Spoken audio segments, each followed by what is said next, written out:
Annie Billot, bonjour. Bonjour. Vous avez publié en 2009 aux éditions L'Harmattan les puéricultrices de secteur en visite à domicile.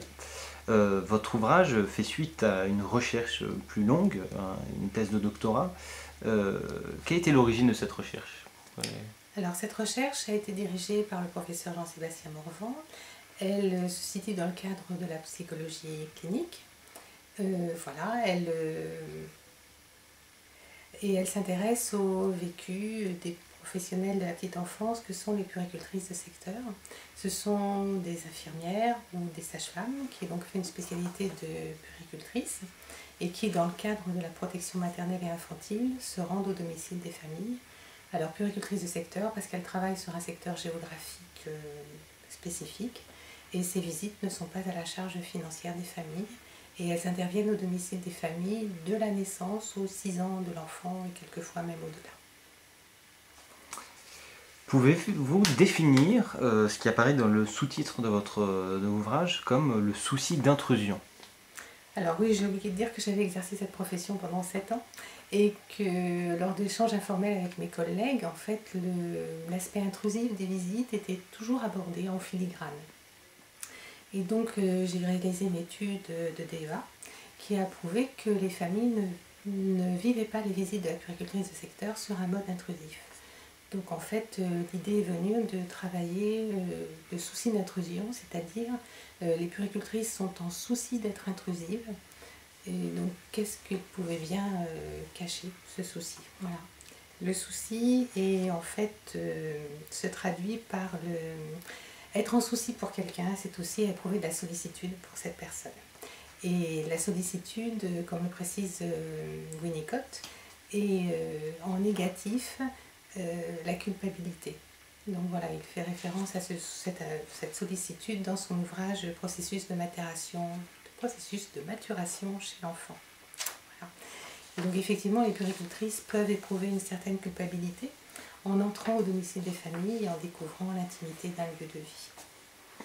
Avez-vous, ou sinon pouvez-vous définir tout simplement la méthodologie que vous avez utilisée lors de votre recherche?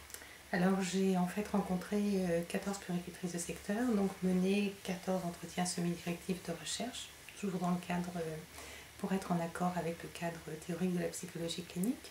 Et lors de ces entretiens, toutes les puéricultrices ont relaté des situations familiales auxquelles elles avaient été confrontées. Et cependant, la question de départ était pouvez-vous me parler des visites à domicile? Donc ces situations, je les ai nommées histoire de cas. Il y en a eu 65. Donc j'ai ensuite fait une analyse de contenu.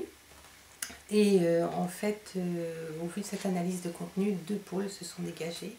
Ces pôles étaient les visites à domicile et le travail en partenariat.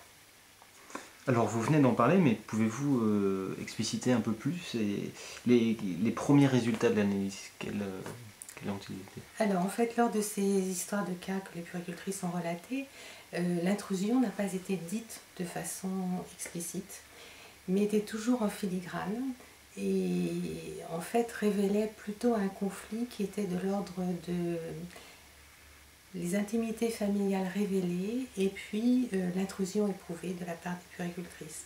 Donc en fait, c'est en travaillant ce conflit que j'en suis arrivée à déterminer ce souci d'intrusion. Intrus en ce sens que la puéricultrice peut se vivre comme quelqu'un qui arrive en plus au sein d'une famille et qui peut engendrer des remous. Voilà. Puisqu'elle intervient au moment de la naissance d'un enfant et que cette naissance provoque effectivement des remaniements psychiques importants dont la puéricultrice peut être le témoin. En sciences humaines, le sous-titre est presque aussi important que le titre. Le sous-titre de votre livre est Du souci d'intrusion à la capacité intrusive. Alors comment ce souci peut-il se muer en capacité? Alors, le professeur Jean-Sébastien Morvan décrit une triade capacitaire qui se compose de la capacité de représentance. Et cette capacité de représentance est une activité de mentalisation régulatrice de la tonalité et de l'intensité de l'implication. En fait, la capacité de représentance, c'est la capacité à mettre en mouvement ses propres représentations. Et les représentations des puéricultrices sont très fortes lorsqu'elles sont à domicile, c'est-à-dire aussi bien représentation de l'enfant idéal, de l'enfant roi, de l'enfant qu'elles-mêmes ont été.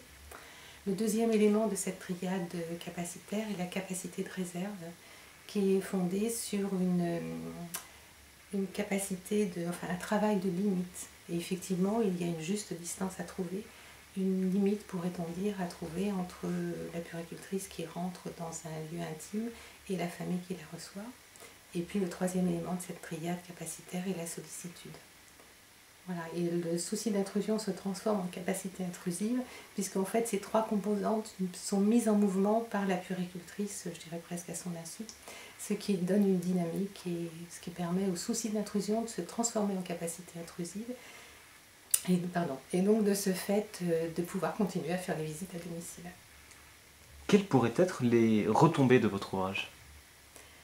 Alors je disais tout à l'heure que deux pôles principaux sont ressortis de l'analyse de contenu, c'est-à-dire les visites à domicile bien sûr, et puis le travail en partenariat.